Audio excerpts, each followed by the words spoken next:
বন্ধুগণ, আশা করি আপনারা যে যেখানে আছেন ভালো আছেন, সুস্থ আছেন, নিরাপদে আছেন। আজ দেখুন দেশের কি অবস্থা। এই কিছুদিন আগেও আমরা একটু উৎসাহিত হয়েছিলাম যে দেশ নতুন করে স্বৈরাচার মুক্ত হয়েছে। আসলেই কি তাই? আওয়ামী লীগের গুটি কয়েক নেতার দুর্নীতির কারণে আওয়ামী লীগকে বিতাড়িত করার নামে আজ দেশে যা অরাজকতা চলছে তা কখনোই মেনে নেওয়া যায় না। আওয়ামী লীগকে বিতাড়িত করার জন্য বিএনপি এত উৎসাহিত ছিল, তারা ভেবেছিল যে আওয়ামী লীগ ধ্বংস হয়ে গেলে তারা ক্ষমতায় আসবে। কিন্তু বিএনপিও আজ বুঝতে পারছে তাদেরও সেই জায়গা নেই। তাই বিএনপি আজ নিশ্চুপ হয়ে গেছে।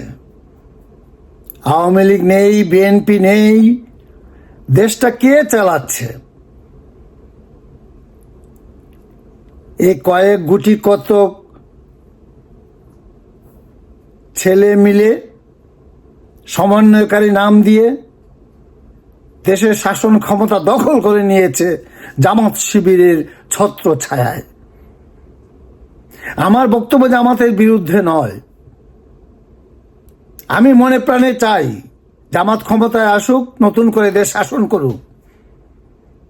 যদি জনগণের কোনো ক্ষতি না হয়, জনগণের মঙ্গল হয়, তাতে জামাত ক্ষমতায় আসলে আমার কোনো আপত্তি নেই। কিন্তু আমরা সে বিশ্বাসটুকু রাখতে পারছি না। আজ দেখুন দেশের কি অবস্থা। দেশ ধ্বংস হয়ে যাচ্ছে। আমি আমার কয়েকটি ভিডিওতে একই কথা বলেছি। আমাদের নামতে হবে, সাধারণ জনগণকে নামতে হবে, আমাদের দেশকে রক্ষা করতে হবে। আমাদের জন্য, আমাদের সন্তানের জন্য, আমাদের ভবিষ্যৎ জেনারেশনের জন্য। ওদের হাতে আর দেশকে দেয়া যাবে না। আজ দেখুন,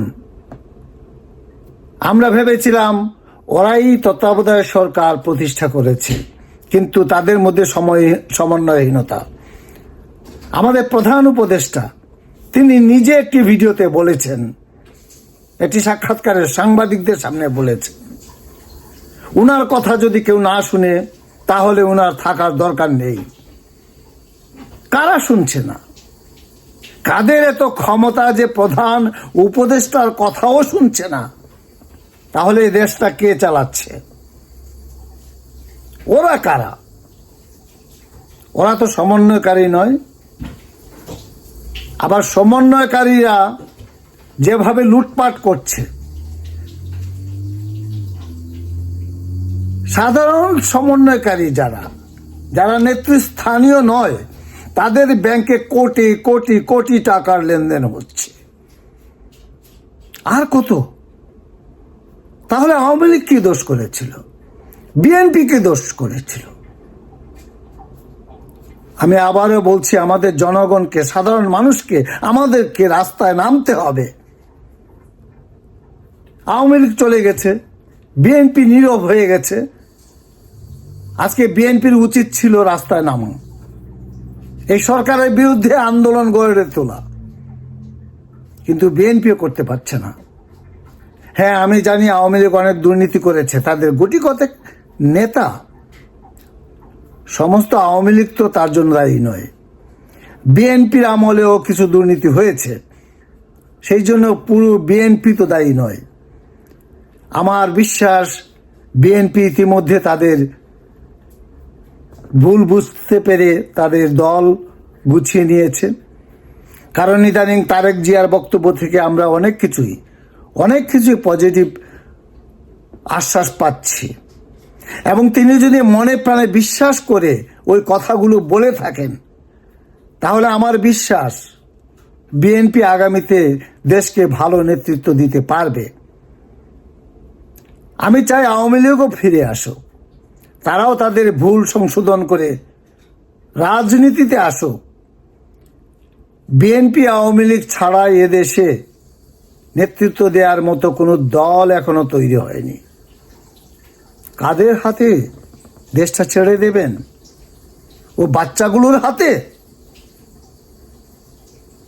জীবনে যারা 100 টাকা হাতে পায়নি তারা কোটি কোটি কোটি টাকা নিয়ে